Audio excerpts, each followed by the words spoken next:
Olá a todos!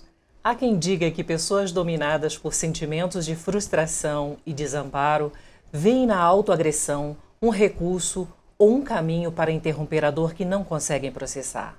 Nos tempos atuais, muitas pessoas podem ter centenas de curtidas nas redes sociais, mas pouco ou nenhum contato real na partilha de suas dores, dúvidas e angústias. Numa sociedade cada vez mais individualista e exibicionista, pronta para os prazeres imediatos, por vezes o caminho de quem se esconde de si mesmo é o vazio. Um dos casos mais graves é o suicídio, bem como o fator principal que o antecede, o silêncio. Para falar sobre este assunto, temos conosco a psicóloga Bárbara Koustock Monteiro, profissional que presta serviço no Instituto de Física de São Carlos da USP, que desde já agradecemos a presença. Bárbara, obrigada mais uma vez por aceitar estar aqui conosco para falarmos de um assunto complexo e pouco discutido. Quais as causas que levam uma pessoa a cometer o suicídio? Primeiro, obrigado pelo convite, é um prazer estar aqui com vocês. E falando desse tema que é tão delicado, mas tão frequente, né, e tão comum nos dias atuais. Apesar da gente não falar, isso acontece e acontece com mais gente do que a gente imagina, né? Tem muita gente sofrendo e a gente acaba não percebendo. Então, o suicídio ele é uma questão, é uma das grandes preocupações de saúde pública mundial.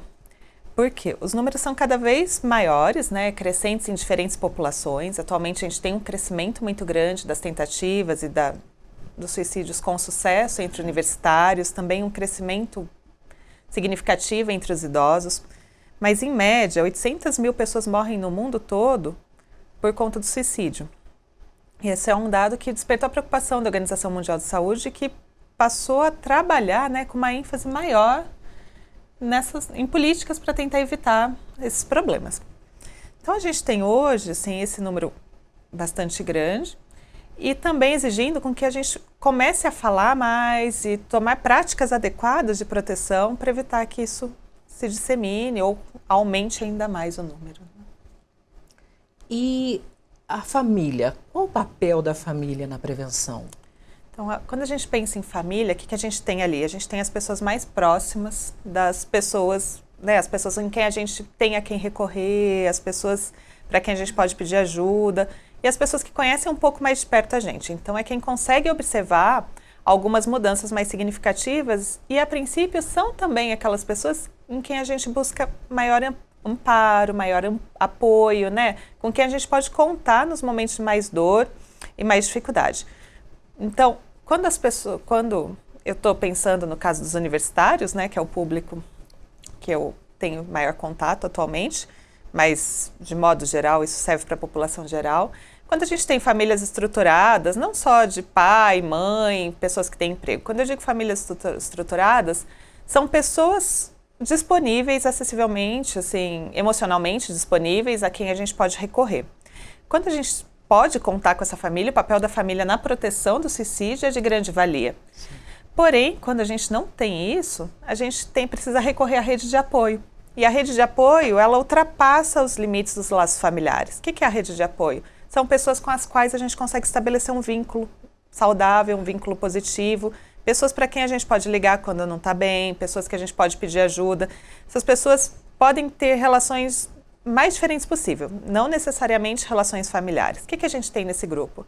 A gente tem os familiares, a gente tem às vezes vizinhos, em lugares em que é possível ainda ter relações de vizinhança saudáveis, pessoas que participam, né, de comunidades religiosas, acaba tendo esse vínculo na igreja muitas vezes, então são as pessoas ali com quem essa pessoa busca ajuda, busca amparo e que estão disponíveis para ela, porque esse é um papel muito importante, a disponibilidade. Quando a gente fala de pessoa em condição de sofrimento emocional, sofrimento psíquico, o que a gente precisa quando a gente fala de uma rede de apoio? A gente precisa de alguém que se disponha a estar junto. E estar junto não é resolver o problema, estar junto é falar, eu estou aqui para te ajudar no que você precisa, eu estou aqui para ir com você até o médico, eu estou aqui para ajudar a controlar os horários dos seus remédios, para saber se você está tomando, eu estou aqui para tirar as facas de perto, se você estiver pensando em se matar, e eu estou aqui com você. né? Então, assim, nesse sentido, a família tem um papel muito importante quando ela existe. E eu não estou falando na família relações sanguíneas, estou falando na família no maior sentido dela. Sim, amplo. A impossibilidade da pessoa em identificar alternativas viáveis para a solução dos seus conflitos, ela está relacionada a distúrbios ou a ações externas? Eu diria que dos dois. Quando a gente pensa na prática de suicídio, tem uma relação muito grande com os transtornos e distúrbios mentais.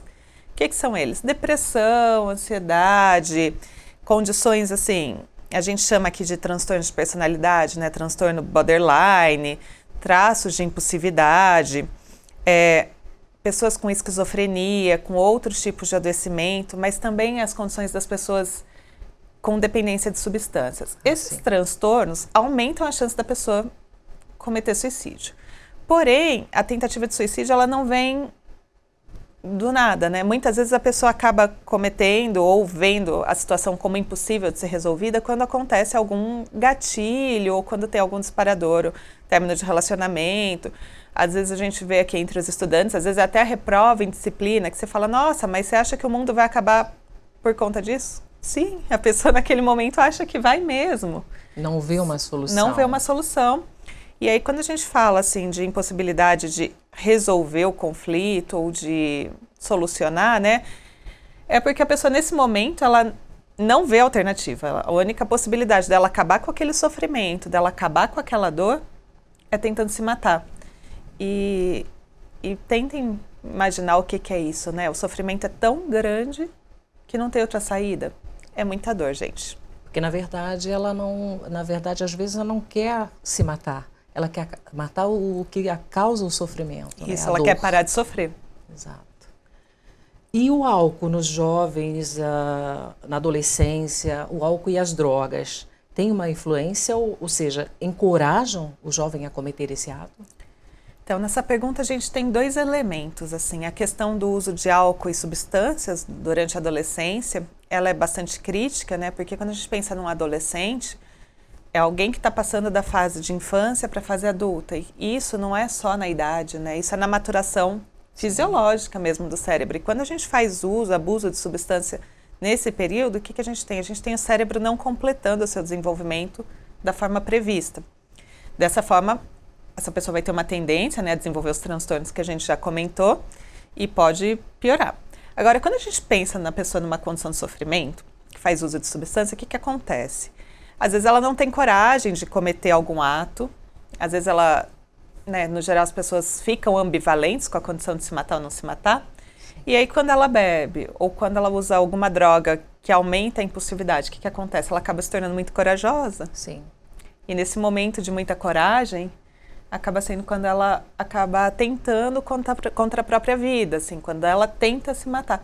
Nesse sentido, o abuso de álcool, de substâncias, ele acaba sendo uma consequência, pode acabar tendo como consequência, né, o suicídio nessa condição de que uma pessoa ela se torna mais impulsiva nessa condição. O uso do álcool e das drogas. Isso. E também a gente tem também a condição do uso dos medicamentos, né? Porque muitas vezes também essa pessoa pode tomar calmante em excesso para tentar evitar aquele sofrimento e extrapolar nas doses. Sim. E assim por diante. E agora, existe uma faixa etária mais atingida? Ou o número de casos é diferente entre homens e mulheres? Então, a gente tem dois períodos, assim, a fase da juventude, que a gente tem ali dos 15 aos 30 e poucos anos. Nesse período tem uma incidência maior e a partir dos 75 anos. E cada momento por condições diferentes. Assim, um fator que ajuda, que agrava, né, que favorece a tentativa de suicídio é o isolamento. Então, a gente tem pessoas em condições de um isolamento social maior, ela tenta cometer. A gente tem uma faixa proporcional de homens e de mulheres que tentam cometer suicídio. Porém, no geral, os homens têm mais sucesso. Por quê? Porque eles usam formas mais agressivas. Mais Por exemplo, letais. uso de armas. Mulheres, no geral, tendem para a questão da medicação. Então, assim, eles acabam tendo mais êxito nas tentativas deles. Então, a gente tem um número um pouco mais alto de homens que se matam. Mas a gente tem um número maior de mulheres que tentam se matar. E uma outra proporção é assim, as mulheres, elas são mais recorrentes, porque uma pessoa que tenta se matar, ela não tenta se matar, geralmente, uma única vez. Ela tem aquela tentativa e ela vai ter tentativas sucessivas. E nessa sucessividade, assim, é a hora que a gente precisa intervir, para evitar, né, que essa pessoa tenha êxito no que ela está tentando. Então, as tentativas, elas são recorrentes, principalmente entre as mulheres, né, que entre os homens pode acontecer essa recorrência também, mas no geral eles tentam formas mais agressivas. E daí com mais sucesso. Com mais sucesso. Infelizmente, né? Agora, no nosso meio, nos nossos relacionamentos, como é possível identificar uma pessoa com características ou propensão ao suicídio? Então, a gente pode considerar aquelas pessoas com comportamento mais retraído, as pessoas mais voltadas para si mesmo, sabe? A pessoa que não vai procurar ajuda. Pessoas que sofrem por doenças psiquiátricas, pessoas muito deprimidas, pessoas com algum tipo de transtorno psiquiátrico, pessoas com dores crônicas, pessoas com doenças crônicas, por exemplo, se a gente pensar numa pessoa com HIV, com câncer, são pessoas que não veem muita saída para a vida dela, né, e tem medo de como vai ser no futuro, então essas pessoas tentam, na condição das doenças psiquiátricas mais graves, né, uma condição debilitante para a pessoa, assim, debilitante socialmente, emocionalmente. Essa pessoa ela vai perdendo o valor social, então a gente volta naquela questão do isolamento também. Sim. Então, pessoas também em momentos de crise de ansiedade ou de pânico. Então, isso tudo traz muito sofrimento para a pessoa que está naquele momento. Assim, agora, uma coisa que a gente dá para ficar atento são mudanças de comportamento. Por exemplo, você tem um amigo, você tem um colega de república, você tem um vizinho, você tem um familiar que tinha determinado padrão de comportamento e deixou de ter, é uma pessoa para você ficar atento. A pessoa engordou demais, a pessoa emagreceu demais, era uma pessoa que gostava de conversar, já não gosta tanto, era uma pessoa que gostava de fazer coisas que às vezes, assim, aquela pessoa que você fala, vamos no mercado comigo, a pessoa vai, vamos fazer isso, a pessoa vai, de repente nada mais tem graça. Então, quando a pessoa muda e passa a ficar cada vez mais voltada para si mesma, é uma condição de alerta. Isso serve para qualquer tipo de vínculo, sabe? Às vezes a gente consegue observar isso num colega, nem é tão próximo, mas você vê que aquela pessoa já não está mais igual. Alguns professores conseguem observar isso entre os alunos deles, né? Então, isso é comum. Comum, assim, é um sinal de alerta comum, é uma coisa para a gente reparar. Assim, tem também, às vezes, aquela questão que a gente fala de quem quer se matar não avisa. Sim. Isso é mito, tá? É mito, né? No geral, a pessoa avisa sim, no geral, ela pede ajuda sim, e às vezes ela não é escutada, ela não é ouvida. Às vezes aquilo é entendido como uma forma de tentar chamar a atenção, e não é uma forma de tentar chamar a atenção, ela está pedindo ajuda. E se uma pessoa fala de se matar, entenda isso como um sinal de alerta, e não considere isso como não, é frescura, só tá falando isso dessa vez. Não. O porquê não tentar ajudar, né? Mais pra frente, eu vou dar algumas dicas, assim, de o que é ajudar nesses casos, mas se a pessoa pediu sua ajuda, não ache que isso é pouca coisa, ela tá realmente precisando. E através dos estudos realizados em sua área, você pode dizer que a genética, ela tem efeito sobre o risco de suicídio? Então, essa é uma questão também a ser discutida, assim. Pode ter que a gente tem casos recorrentes, né, na mesma família, de pessoas que se suicidam. Porém, quando a gente pensa numa família que tem pessoas que tentam se suicidar, a gente tem também ali alguns padrões de comportamentos que são ensinados. Então, às vezes, aquela família não tem um repertório de resolução de conflito, de resolução de problema, e acaba encontrando como solução a tentativa de suicídio. Mas a gente tem, sim, uma frequência entre membros consanguíneos. Sim. Porém, eu não tive acesso ainda a nenhum estudo que comprovasse que era questão genética ou que era questão comportamental, a questão aprendida ali naquele grupo social. Certo. E aí a gente tem também, né, isso é comum e é aí que é o problema do falar de suicídio, quando a gente começa a falar disso de uma forma errada, que é o efeito Vetter, que eles chamam, né? Sim, o que é isso? A gente tem numa família pessoas que se matam para resolver problemas, outros começam a se matar. Isso pode acontecer, por exemplo, em escolas, que nem já teve casos, né, de colégios em que os adolescentes começaram a se matar e aí um se matou e a gente teve uma cascata disso. Isso acontece porque acaba servindo como modelo. Por isso que, assim, quando fala, não é ruim falar de suicídio, as pessoas vão tentar mais se matar. Não é ruim. é ruim falar da forma errada. Aqui a gente está falando de prevenção, de Sim. fatores protetivos, de formas de prevenir, de formas de identificar. Porém, se a gente começa a ver aquelas condições, principalmente em redes sociais, aqueles grupos de pessoas que estão tentando se matar, pensando em se matar, e ficam discutindo formas mais eficientes, estratégias. Essa é a forma negativa. Errada. Né? De se e falar. é o jeito de se evitar. Então, assim, no mês de setembro a gente tem as comemorações, né, do Setembro Amarelo, e muitas vezes nesse mês a gente tem também um crescimento das tentativas de suicídio, não porque está sendo tratado de suicídio, mas porque as pessoas estão falando de condições também da forma errada, né, quando não é feito da forma correta, estão falando de formas de conseguir se suicidar. Exato. Agora, diretamente para você, de uma forma um pouco mais pessoal, qual o seu estado de espírito quando você se depara com uma pessoa onde você identifica a possibilidade de suicídio e você já atendeu alguém que mais tarde se suicidou? Ainda bem que não. Eu já atendi pessoas que tentaram se matar durante o período de atendimento, mas ninguém se matou, por enquanto. Porém, isso pode acontecer, né? Assim, a gente oferece ajuda, assim como os familiares, os amigos, a gente vai até onde a gente alcança. Eu acho que uma coisa que me tranquiliza é a sensação de que eu dei o melhor que eu podia dar naquela condição. É a sensação de que eu fiz tudo o que eu podia fazer, de que eu fiz todos os encaminhamentos que eu deveria ter feito, que eu tive sim disponível para essa pessoa. Isso me tranquiliza. Porém, quando você pergunta qual que é meu estado de espírito, tem dois lados, né? Tem a Bárbara psicóloga e a Bárbara pessoa. Eu, por dentro, eu sofro, porque é muito dolorido você ver uma pessoa naquela condição de sofrimento. Quem já tiver tido contato com alguém que estava pensando em se matar ou tentando se matar, acho que vai entender o que eu estou falando. A pessoa, quando ela está nesse momento, ela chega num momento de dor, de vazio, assim, que é angustiante de ver. E a vontade é tirar a pessoa daquele lugar, né?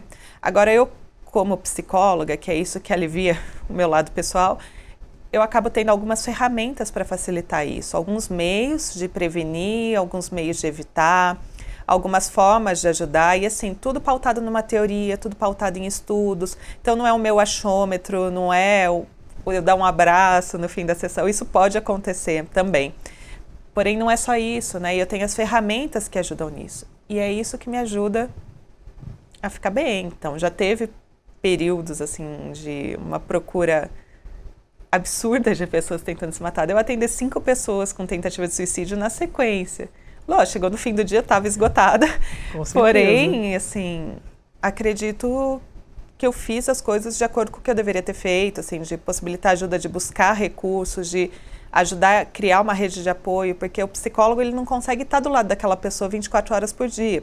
E quando a pessoa está numa situação grave de tentativa de suicídio, ela precisa, sim, de pessoas que estejam do lado dela 24 horas por dia. Então, o que eu consigo fazer? Eu consigo acessar essas pessoas, eu consigo pedir ajuda para pessoas estarem ali e tentando modificar essa situação. Bom, estamos chegando já no final do nosso programa e as nossas câmaras estão à sua disposição para você passar ou uma mensagem ou uma orientação para pessoas que se veem num quadro de depressão ou se sintam desencorajadas ou pressionadas por algum motivo. À vontade. Certo. Então, gente, se você não está bem, se você não está se sentindo bem, procure ajuda. Tem formas dessa dor diminuir, tem formas de aliviar isso. Assim, são ajudas com acompanhamento psicológico, com acompanhamento psiquiátrico, que muitas vezes ainda é tabu, é visto como médico que vai tratar de loucos, e não é isso, tá? É só o médico que é especialista em tratar aquilo, do mesmo jeito que a gente procura o ortopedista quando quebra algum osso, que a gente procura o gastro quando está com dor de estômago. O psiquiatra é quando o nosso sofrimento é psíquico. Assim, procure ajuda, a depressão, ela tem cura quando ela é tratada, os índices de sucesso são bastante altos no tratamento da depressão. Agora, se você é amigo, se você é familiar, se você é colega de alguém que está passando por alguma condição que você está vendo que não está legal, ofereça ajuda. Esteja ali com aquela pessoa, escute o que ela tem para falar, procure os encaminhamentos necessários, procure ajuda de profissionais. A gente tem no SUS equipes qualificadas para isso, então procure a unidade básica de saúde. eles têm condição de fazer uma avaliação mais precisa da necessidade de cuidado dessa pessoa. Se você está do lado de alguém que está realmente tentando se matar, é hora de procurar a família, de procurar o médico, de procurar o máximo de rede de proteção possível que você consiga acessar para essa pessoa. E agora, se for um momento em que a pessoa realmente tenta se matar, cortou os pulsos, tomou remédio, fez qualquer tipo de coisa que seja indicativo, tanto de autolesão quanto de tentativa de suicídio, é hora de procurar o hospital. Os hospitais, eles estão preparados para esse tipo de atendimento, eles estão preparados para esse tipo de acolhimento. Não vai ser tratado como só um corte, um envenenamento, alguma questão assim, mas vai ser tratado sim como uma tentativa de suicídio, dado o direcionamento necessário. O encaminhamento para o psiquiatra, o encaminhamento para acompanhamento psicológico e todos os outros necessários, tá? E eu acho que, mais do que nunca, assim, olhe para a pessoa que está do seu lado. Olhe para ver como ela está, ofereça ajuda. Se coloca um pouco no lugar dela, tenta imaginar aquela dor e o que aliviaria a sua dor. E não é o desespero junto, não é o chorar junto, não é o falar, no seu lugar eu também tentaria me matar, porque a sua vida realmente está muito ruim, que pode ser que esteja. É tipo, nossa, eu tô vendo a sua dor, eu imagino como deve ser ruim estar no seu lugar. Só que eu não estou sentindo isso. Então, o que eu consigo? Eu consigo ver caminhos, eu consigo ajudar a encontrar caminhos para sair desse lugar de tanto sofrimento. Tá bom? Muito obrigada, Bárbara. O programa Feminino de A a Z fica por aqui. Agradeço imenso a nossa convidada de hoje, Bárbara Tolstói Monteiro, a sua participação num tema tão atual. Agradecendo também aos nossos colegas de equipe de produção deste programa, Braz Muniz, Marcelo Firmino e Anderson Muniz. Fica desde já marcado novo encontro com vocês no próximo programa. Até lá!